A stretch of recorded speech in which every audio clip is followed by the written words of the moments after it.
Well, hello world. I do apologise for propping up on your YouTube screens yet again. It's been a few months. I've moved apartments, as you can see, although I'm still in an area where there isn't a huge amount of light. It's very dark here, so I do look a bit horrific and the video is a bit noisy. But anyway, yeah, apart from moving, in the time that I've been away from YouTube for a little while, I've been absorbing a lot of, I suppose, alternative news, really. Probably the news that you don't get on the BBC and ITN, and certainly not Sky.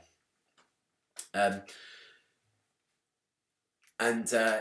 I've got a few opinions about it, and I've written this letter to David Cameron about some of my woes and worries. Okay, not that I think he'll take the blindest bit of notice. He'll write me a curt reply, which I'll read to you on another video. But I just want to get some of these things off my chest, really. Yeah, I mean, some of the things I've been absorbing, really, are the Truths, which is Russell Brand's channel on YouTube. He is one of the very few people that, you know, in the popular media who really appears to make any sense at all regarding a lot of these issues. I'm just going to quit mail, actually. This is the second take of this, and I've already quit my messages because I just keep getting text message and pinged, and it all comes through my speakers. I'm still a hi-fi aficionado, even though I'm being a bit political today, folks. Okay, yeah, so the Truths, I've been watching an American news channel called Democracy Now! You can visit it on www.democracynow.org, Democracy Now! Being all one word. And it's basically, their motto is the exception to the rulers, which means that they are, you know, slightly underground, I suppose, is really how they would describe themselves, or how I would describe them anyway. You know, again, they offer humane solutions, really, to the world's problems. And, you know, when you go on there and they interview somebody, you know, Amy Goodman, the presenter, is actually very good at just letting people talk. You get none of this kind of charade kind of interrupting of sentences and, you know, answer the question, you know, like whatever his name, the Hannity bloke on Fox News. Is Hamas a terrorist organisation? Well, do you know what I mean? And you get none of that. It's basically, she will say, talk about this, and she will let them talk about it, and then she'll ask them another question, and she'll let them reply to the question. And you know, it's such a refreshing kind of break from, you know, the kind of, you know, charade that we are treated to every day. You know, there is no towing of the government kind of, you know, party line at all. You know, it's not like watching the BBC, for example. You know, we've just had, you know, 2 episodes of Jacques Peretti doing The Super Rich and Us, which is quite hard hitting and, you know, quite subversive in a way, and yet, you know, we've got the absolute opposite on the BBC News and the BBC kind of you know, things where, like, all week they've been doing something about growth in the country or something like that, you know, and, you know, Jacques Peretti saying, what growth, kind of thing, you know. So anyway, here is my letter to David Cameron. Okay, I thought you might like to hear it. Okay, if you agree with it, hurrah for you. Pat me on the back, give me a nice kind of you know, comment or something in the box down there. If you don't, then please don't you know, whatever you do, troll me or whatever you call it. Just, you know, argue politely, and I'll try and argue politely back. Okay, all right, so here we go. Okay, it's basically, there are 3 issues here, and it's really only a couple of A4 pages long, so, you know, hopefully, you know, you can bear with it. Alright, okay, dear Mr. Cameron, I'm writing to you about a number of concerns I have regarding some of your policies and recent events. I hope you'll forgive the length of this letter and that you will do your best to answer it as fully as possible. Bullet point 1. Charlie Hebdo attacks. I share your horror at the recent events in Paris undertaken by extremists. I deplore violence of any kind perpetrated towards human or animal. However, I believe that when such acts are undertaken, a reasonable question for the victim to ask is, what on earth prompted that? Whilst I believe that nothing whatsoever justifies violence, and certainly nothing justifies violence in the name of religion, it's not hard to see why even moderate Muslims might feel just a tad uncomfortable even after the most brief Google search of Charlie Hebdo magazine covers. I'm an infant teacher, and if Bill drew a less than flattering picture of Ben and wrote "Ben is smelly" underneath, I would explain to Bill that although he lives in a society where people can say what they wish, doing so might not be wise if A, he wants to keep the peace, and B, to avoid upsetting someone else. I hope you would speak similarly to your children.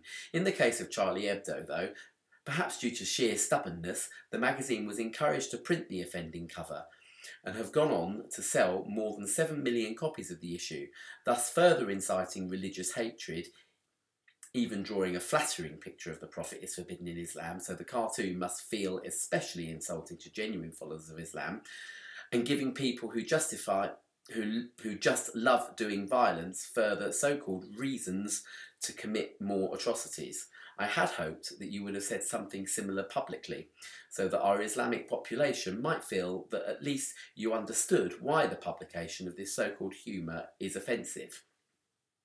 Please tell me you at least thought along my lines, even if you felt the need to say something tougher in public. I use a lot of quotes, sorry.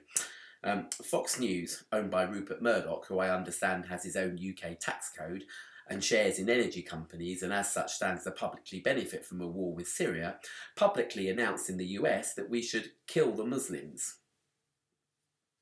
They even invited Nigel Farage on to agree with them and to perpetrate rumours that the UK and other countries have no-go areas where Muslims will not allow people of other denominations and govern by Sharia law! Exclamation mark.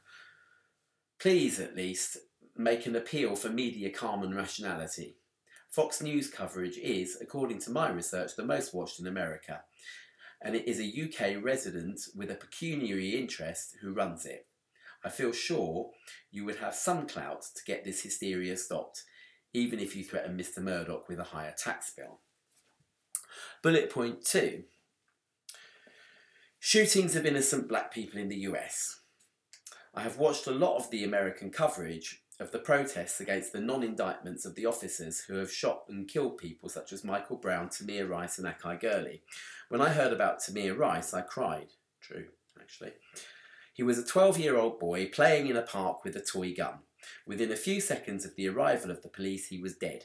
I would have thought that a country with supposedly one of the most skilled police forces on earth would have known how to disarm a child with a gun without killing them, even if it had been real.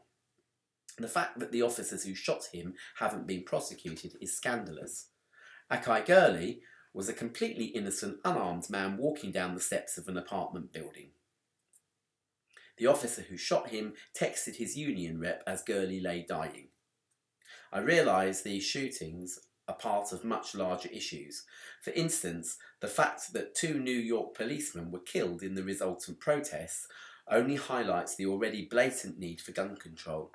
If gun ownership were illegal, less people would kill other people with them. When I visited the US, I saw tiny toddlers running up and down a train carriage role-playing a gun hold-up. I saw similar in a bank.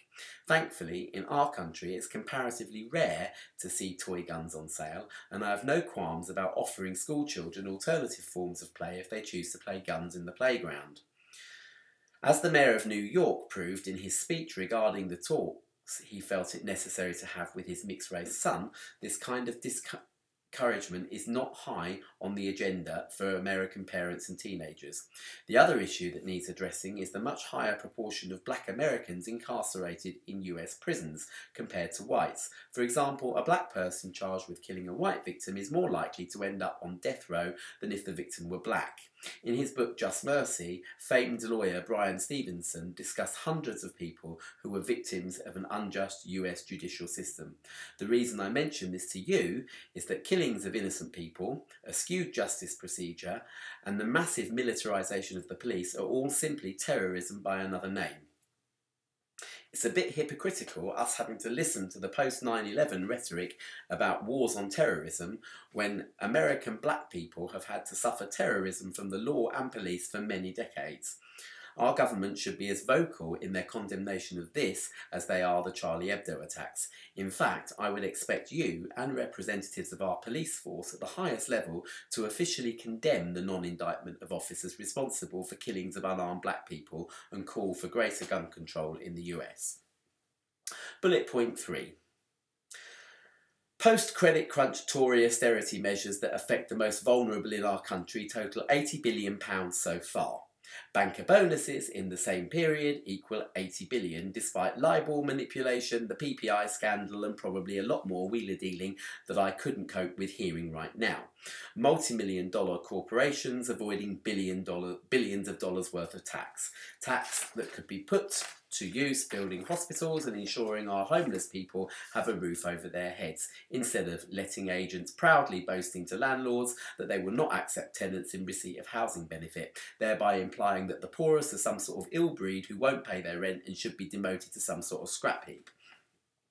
The huge inequality between 99% of our people who struggle to afford to live and the 1% of super rich who have more money than half the world's population and invest in opportunities that exploit the super poor, such as social cleansing, housing schemes and loans till payday banks. The much perpetrated myth that those who work hard have the opportunity to make money. The 6 heirs to Walmart didn't work hard. They just plopped out of the right womb at an expedient time. Rupert Murdoch's wealth comes from corruption, media companies that spread bigotry and energy companies that will ruin the planet. On the contrary, the Chinese workers in Foxconn working 9 to 10 hour shifts daily, assembling the smartphones and games consoles we all use, are considered by the Chinese government too poor to pay taxes unless they work another 47 hours a month overtime. There goes that myth. Yet it's constantly wheeled out by the rich and by the government to somehow justify this huge inequality, when in fact the people such as myself who pay taxes to prop up this government are being screwed over. Again, there is the antisocial behaviour myth. Representatives of your party periodically pop up in the media discussing what to do with people who behave antisocially in public. In fact, much of what you would call antisocial is the poorest in society scrapping over the crumbs that fall from the tables of the rich. The real antisocial behaviour I would describe as governments who do nothing to curb banker bonuses despite huge failings in the system. Governments who place the blame for the country's ills on those on benefits, on immigrants, on teachers, on anyone other than themselves, and those corporations who line their party funds and don't pay their taxes. I'm angry. I honestly don't think any explanation of yours or any other politician could be good enough to justify this blatant misappropriation of wealth, yet I invite you to try. Sincerely yours, me. Okay, whatever my name is. You can work that one out. So, yes, quite a lot there on my chest, and yeah, hopefully he'll come back with at least 1 or 2 valid points. You never know, he might even actually answer the exact questions that are in here, but he's a politician, so I don't really expect him to do that, really. That, you know, miracles might take that bit longer. But anyway, I will read to you the reply that I get from him, okay? Please like, share this video, and thumbs up it, and everything else okay? Apart from bad things to it. It is late. Okay, right, I will see you another time, hopefully with a happier video about nice things. Okay, all right, thanks, bye.